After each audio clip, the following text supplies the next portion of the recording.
በስመ አብ ወወልድ ወመንፈስ ቅዱስ አሃዱ አምላክ አሜን።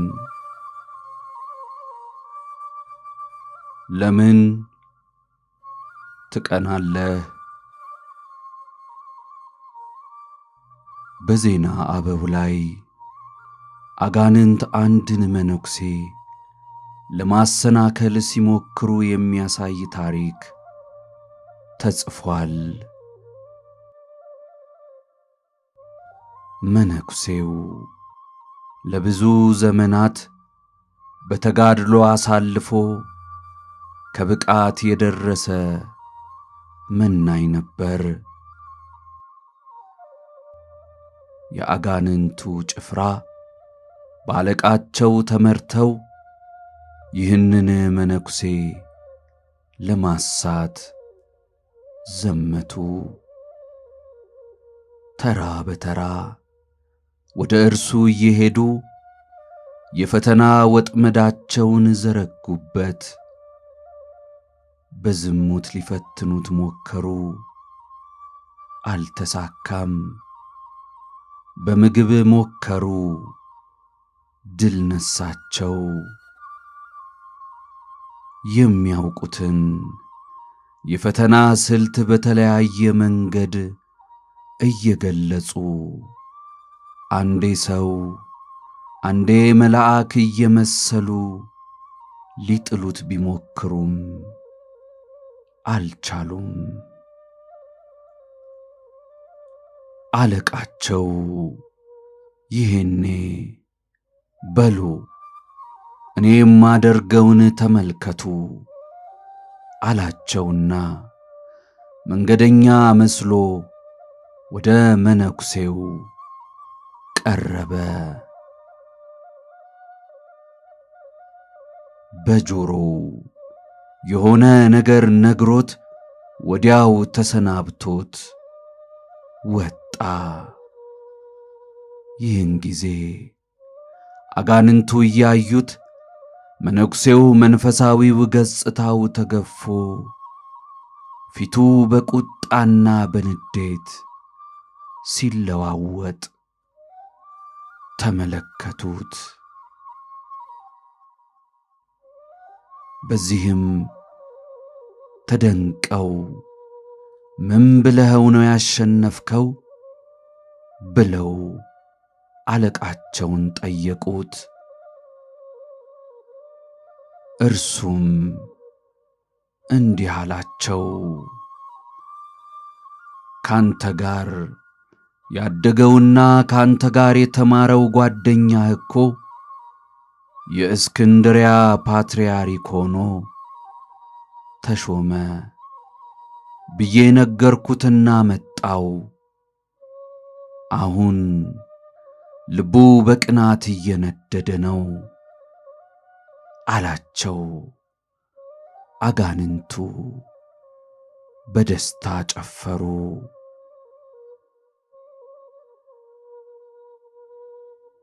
ሰይጣን የቅናትን ኃይል ጠንቅቆ ያውቃል።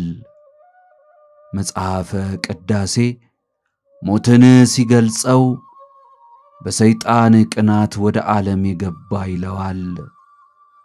ሰይጣን በሰው ልጅ ጸጋ ቀንቶ አዳምንና ሔዋንን በፈጣሪያቸው እንዲቀኑና አምላክ መሆን እንዲመኙ አድርጎ ዓለምን ያመሰቃቀለ ነውና ይህንን መነኩሴ ለመጣል ለሺህ ዓመታት ብዙዎችን ወግቶ የጣለበትን ሰይፉን መዘዘበት። መነኩሴው የእኩያውን መሾም ሲሰማ ቅናቱን መቋቋም አቃተው። ቅናት እጅግ ክፉ ኃጢአት ነው። ሰው ቢዘሙት ቢሰክር በሥጋው ነው። ቅናት ግን በምታስተውል ነፍስ ውስጥ የሚበቅል መርዝ ነው። ቃየልን በየዋ ወንድሙ ላይ ያስጨከነው ቅናት ነበር። የአቤል ስኬት ለቃየል ውድቀት መስሎ ስለተሰማው በግፍ ሊገድለው በቃ።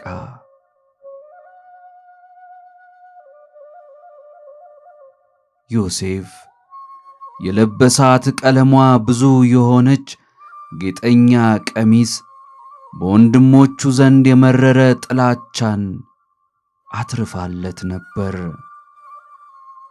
አንዷ ጊጦ አምሮ ሲታይ ቢሞትና ቢገላገሉት ደስ የሚላቸው የዮሴፍ ወንድሞች በየዘመኑ አሉ። ዮሴፍም አርፎ አልተቀመጠም። እየሄደ ሕልሙን ይነግራቸው ነበር። ስለ ሕልሙም የበለጠ ጠሉት ይላል። ወዳጄ ሕልምህን ዝም ብለህ ለሰዎች አትዝራ። ሕልም ስልህ ተኝተህ የምታየውን ብቻ ማለቴ አይደለም። ራእይህን፣ ተስፋህን፣ ዕቅድህን ሲያውቁ የሚንገበገቡ የዮሴፍ ወንድሞች በየዘመኑ አሉ። ፍቺው ባይገባቸውም ባልተፈታ ሕልም ይጠሉሃል። ምንም ነገር ሳታደርግ እንኳን ለምን አለምከው ብለው ጥርስ ይነክሱብሃል። ዮሴፍ ግን ይሄ ስላልገባው ነገራቸው። ወዳጄ አንተም ሕልምህን እንደ ዮሴፍ በየዋህነት የምትዘራ ከሆነ እንግዲህ የዮሴፍ አምላክ ይጠብቅህ። ቅናት እጅግ ከባድ ነው። እረኛው ዳዊት ጎልያድን የገደለ ዕለት የተዘፈነለት መዘዘኛ ዘፈንም ነበር። ሳኦል ሺህ ገደለ፣ ዳዊት እልፍ ገደለ ብለው ዘፈኑለት። ይህች ዘፈን በሳኦል ጆሮ ስትደርስ ዳዊት ላይ ብዙ ጦርን አስወረወረች። ሳኦሎች ሌላ ሰው ከነርሱ በላይ ሲመሰገን የሰሙ ዕለት በቅናት ታውረው ገበታ ላይ ሳይቀር ሰይፍ ይመዛሉ። የጠፋውን ልጅ ወንድምን አስበው። ወንድሙ ከጠፋበት ተመልሶ ደስታ ሲደረግ እርሱ ግን ከፍቶት ውጪ ቁጭ አለ። ወዳጄ ቅናት ከቤተ ክርስቲያን ከእግዚአብሔር መንግሥት ያስወጣል። የሌላው ስኬት ካበሳጨህ እንደ ጠፋው ልጅ ወንድም ውጪ ቁጭ ብለ አፈር እየጫርክ እምብየው አልገባም እያልክ እያልጎመጎምክ ትቀራለህ። ክርስቶስ ላይ አይሁድ ያቀረቡት ትችት ሁሉ ለሕግ ከመቆርቆር ሳይሆን ከቅናት ነበር። ጲላጦስ እንኳን በቅናት አሳልፈው እንደሰጡት ያውቅ ነበር ይላል። አንዳንዴ ሰዎች ቅናታቸውን በሌላ ነገር እንደ አይሁድ ሸፍነው ትችት ያቀርባሉ። ለእግዚአብሔር ሕግ እንደ ተቆረቆሩ ለሥርዓቱ እንዳዘኑ መስለው ውስጣቸው ያለውን ቅናትና ጥላቻ ያንጸባርቃሉ። የሰንበት መሻር፣ ለቄሳር ግብር መክፈል፣ የመቅደሱ በ3 ቀን ፈርሶ መሰራት እንዳንገበገባቸው ርር እያሉ ቢናገሩም እውነታው ግን ቅናት ነው። የቤት ቅናት በላኝ እንዳለው ጌታ በየዘመኑ የሰዎች ቅናት ብዙ ንጹሐንን ትበላለች።